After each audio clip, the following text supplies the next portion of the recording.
Hello and welcome to yet another edition of Trends with LJE, where we bring you the latest and developing stories in and across Nigeria and, of course, Africa. I am John Nkamia. Do well to be part of our green online community by hitting the follow, like, and share button right now on all platforms at LJE Nigeria. Joining me to dissect today's trending stories are one of the beautiful ladies we have on the, but it's not an all ladies panel. We have Gracie in the house and, of course, Barrister Samuel Meme. It's great to have both of you on the show this evening. Thank you very much for having us. Right, without much ado, let's quickly run through our headlines for this edition of Trends. Tinubu orders immediate rescue of 25 abducted Kebbi schoolgirls as COAS visits orders troops to walk round the clock to rescue kidnapped students, while Kebbi Governor blasts security agencies over alleged failure to act on intelligence before school kidnap. Showore blasts police over Kebbi schoolgirls' adoption as U.S. Congressman reacts to adoption of 25 schoolgirls in Kebbi.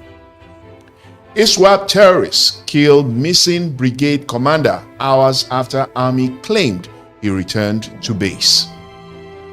Crisis engulfs PDP's Wadata Plaza as PDP NEC expels Makinde, Bala Mohammed, Bode George orders, dissolves Oyo, Bauchi, Ekiti, Lagos, and others.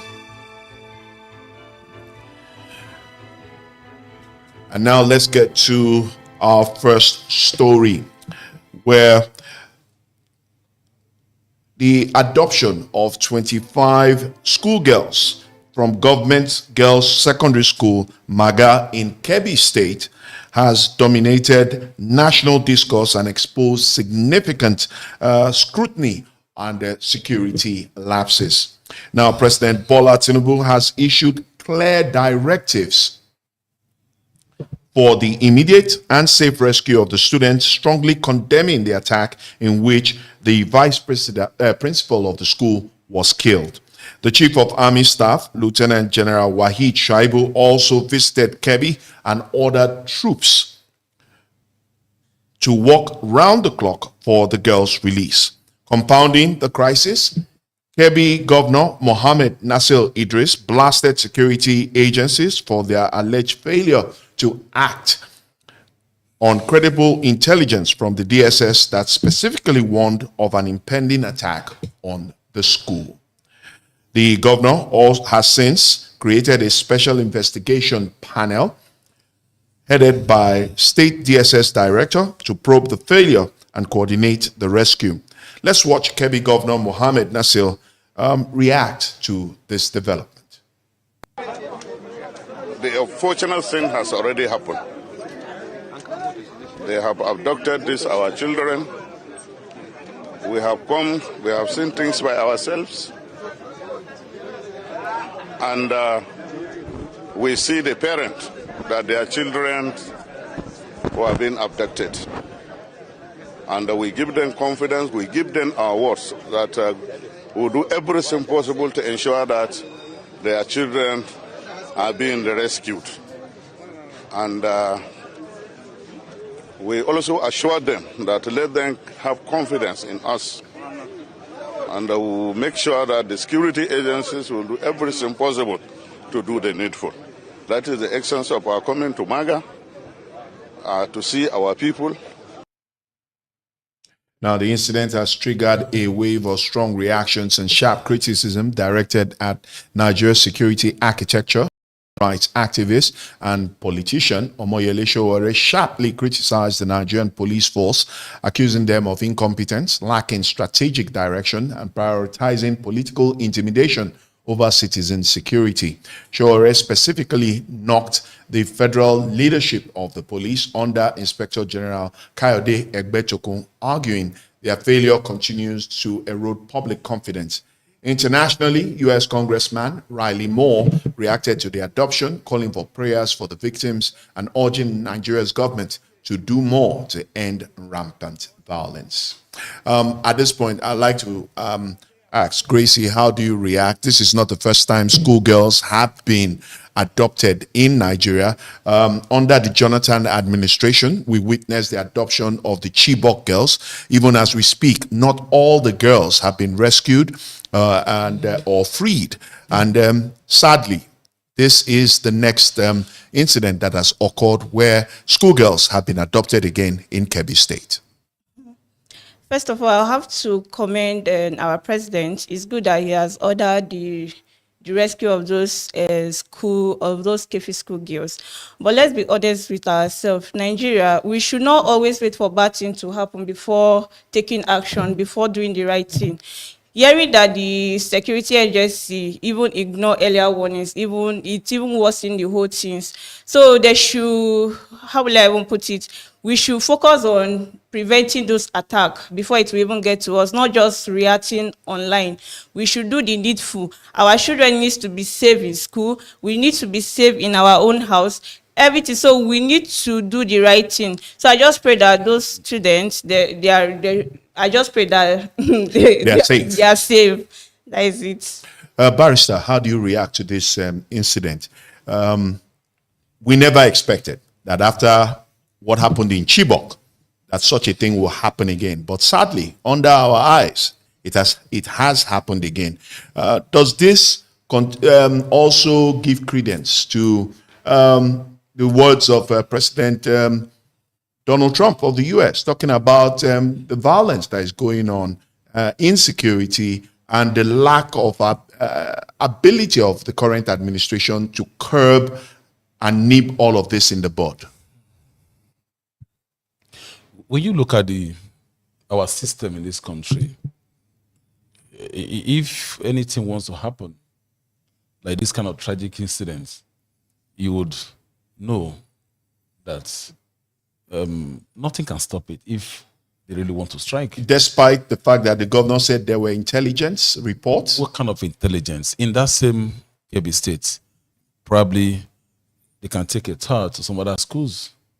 Because when you find a situation where the insecurity in a country or in a state or in a community is somehow shady, I don't even know, but just like Showere said, we know that there is this issue of Obetokun, the Inspector General of Police, allegedly overstaying, but I see that more that is a legitimate stay. I don't want to go by the side with the way Showere is putting it, because there was an amendment done by the National Assembly to extend the stay. To elongate his stay. It makes it legal.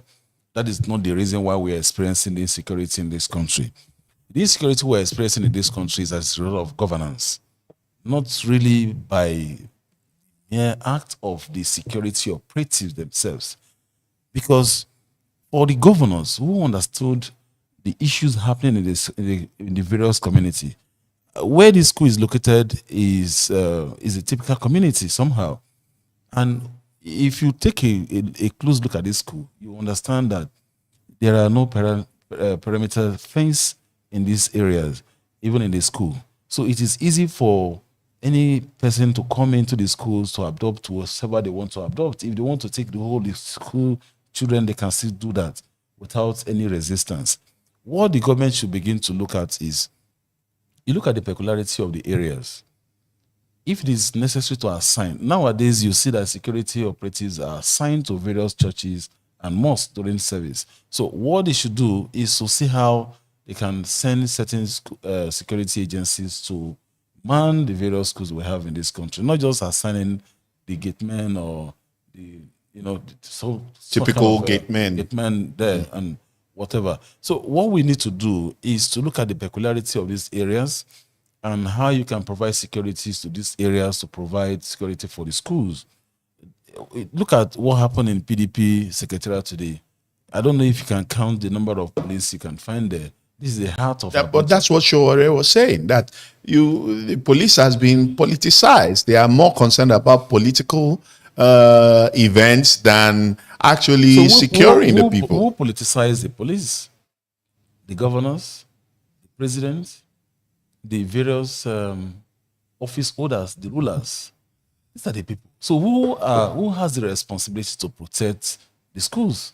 The same government officials, the rulers, right? So what the rulers should begin to do, we don't have leaders anyway, so we have the rulers. What they should begin to do is how they can apportion these security agencies to our various schools.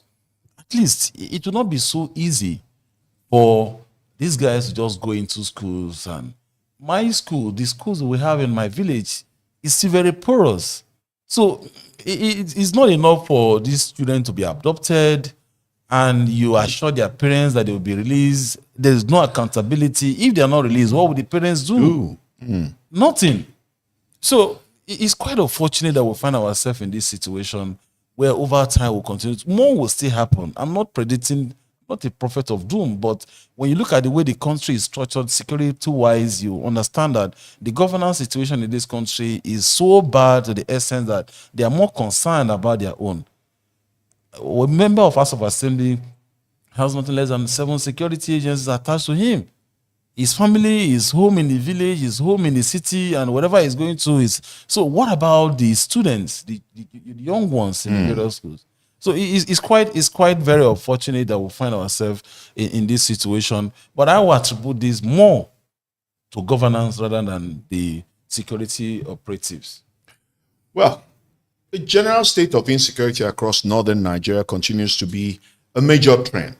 In a grim update from the northeast, the Islamic State West Africa Province, ISWAP, as they are known, killed a missing brigade commander, General Uba, hours after the Nigerian army had initially claimed he had safely returned to base. Now, the killing highlights the persistent threat posed by ISWAP and raises questions about military transparency. In a positive development amid the rising insecurity, a Katsina state lawmaker, engineer Abdurrahman Aham Kadarawa, secured the release of 45 kidnapping victims following a renewed peace agreement between local leaders and bandits, underscoring non-state efforts to restore peace. But let's watch this reaction to the killing of a brigade commander.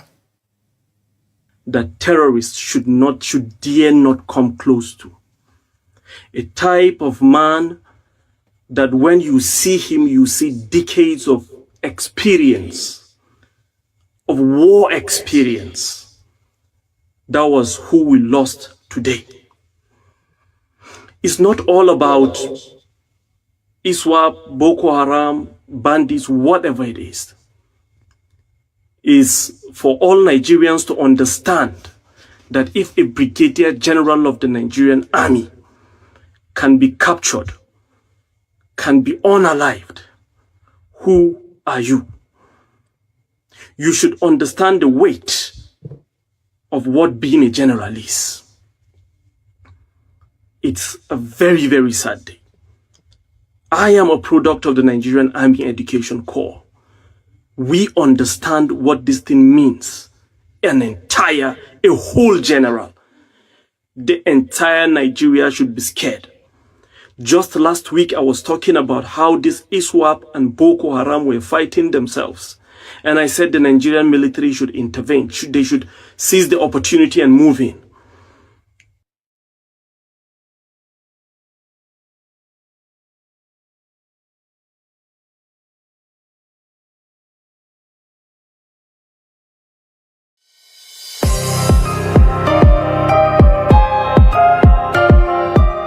Welcome to LJE Studio, where creativity meets production excellence.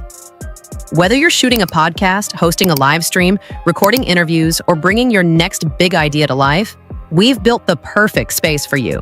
Everything you need to create premium content is right here. Come record, come create, come be inspired. Visit www.ljenigeria.org/LJE-studio or call 0705-245-3714 to book your session today.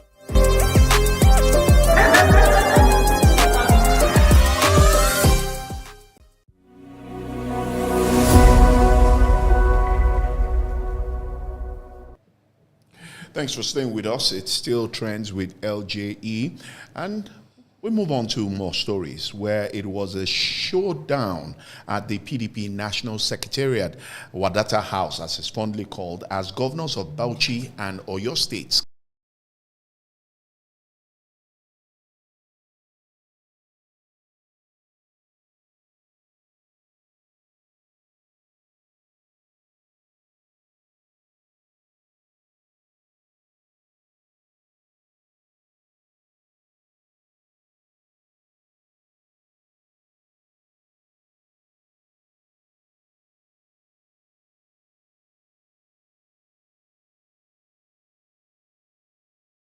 vicinity by both parties, while Governor Makinde stormed the venue with newly elected National Secretary Taufik Arap.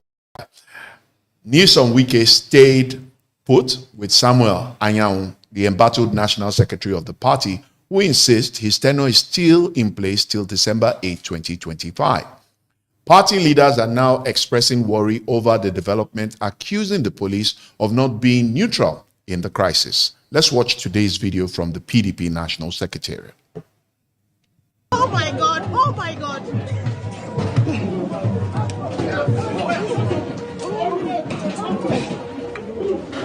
Oh my God!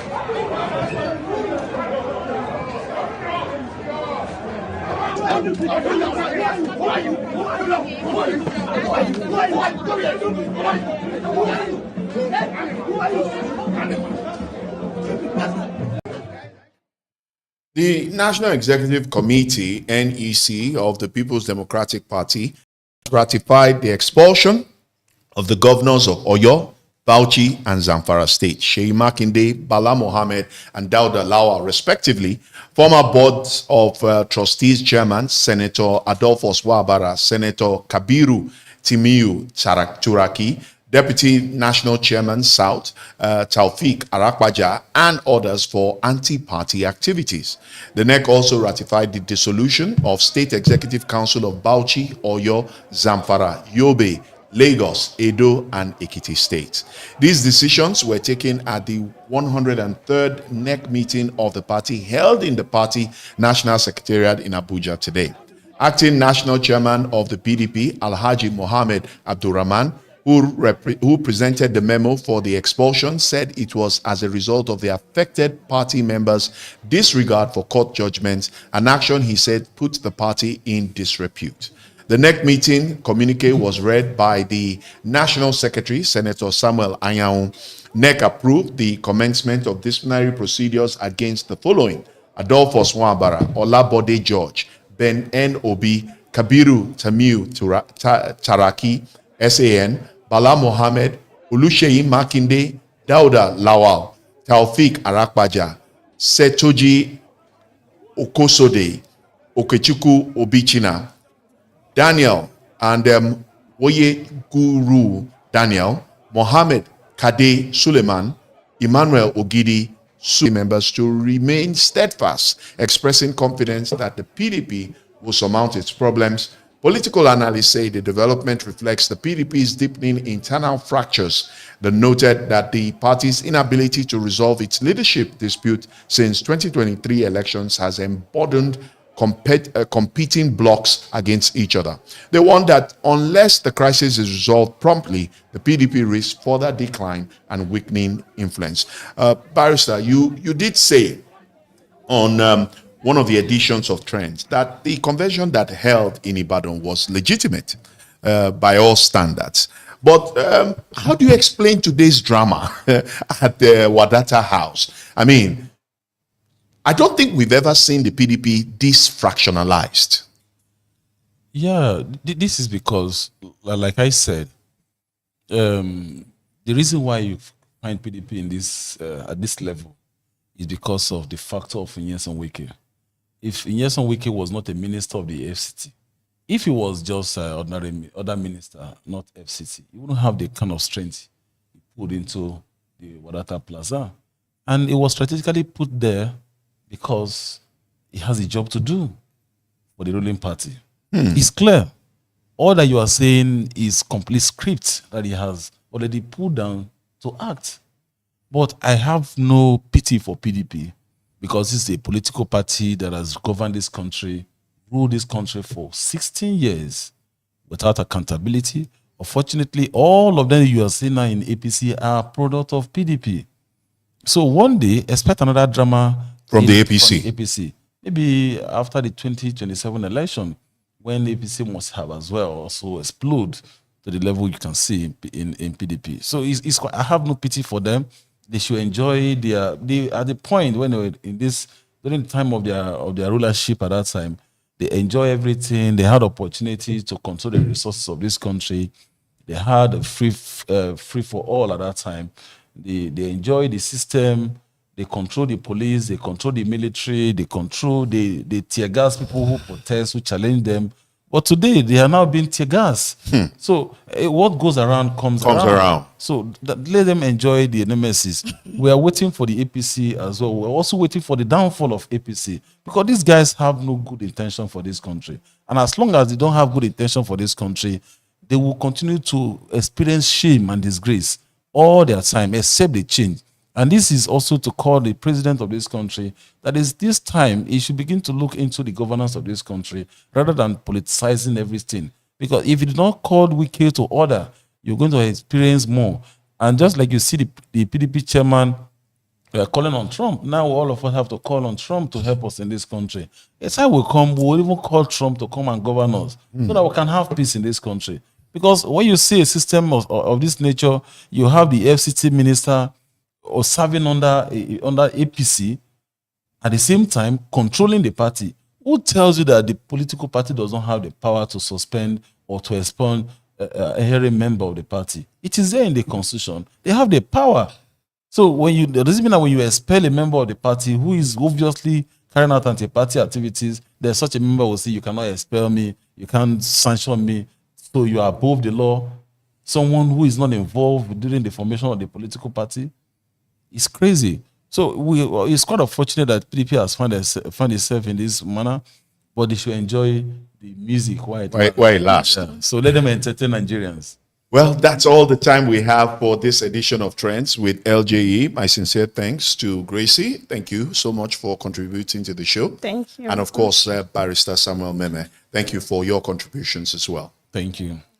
Well, don't forget to follow, like, and share at LJE Nigeria on all social media platforms to join the conversation and get updates on all our next shows. I am John Nkamia. Bye for now.